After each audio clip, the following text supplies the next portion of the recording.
मागणी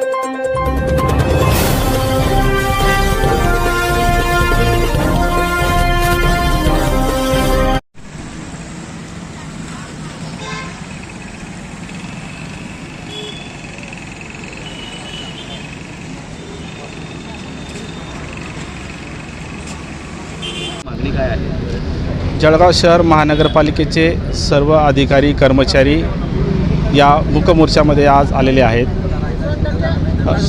2 दिवसापूर्वी आमचे शाखा अभियंता श्री प्रसाद पुराणिक यांना त्यांच्या कार्यालयामध्ये SP ऑफिसजवळच्या भाऊच्या उद्यानच्या शेजारी असलेल्या आरोग्य, पाणीपुरवठा आणि बांधकाम विभागाच्या एकत्रित असलेल्या ऑफिसच्या ठिकाणी त्यांच्या कार्यालयात येऊन भूपेश कुलकर्णी नावाच्या इसमाने कार्यालयात येऊन शिवीगाळ करून मारहाण केली।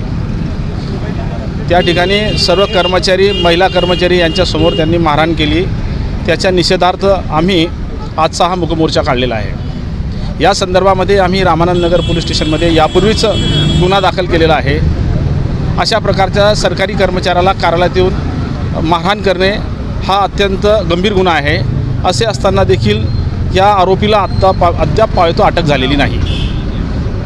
झालेली नाही म्हणून त्याच्या निषेधार्थ आम्ही हा मूकमोर्चा काढलेला असून याचं एक निवेदन आम्ही आत्ताच SP साहेबांना दिलेलं आहे आणि SP साहेबांनी आम्हाला आश्वासित केलेलं आहे की लवकरात लवकर त्याला अटक करू आम्ही। तरी देखील आम्ही आता तेच निवेदन घेऊन सर्व कर्मचारी बांधवांसोबत या ठिकाणी मासे जिल्हाधिकारी यांना निवेदन देण्यासाठी आलेलो आहोत। न्याय मागतो। आणि झाली नाही तर तुमचं पुढचं पाऊल काय असेल? जर त्याच्यावर कारवाई झाली नाही तर आम्ही कामबंद आंदोलन यापुढे सुरू ठेवू।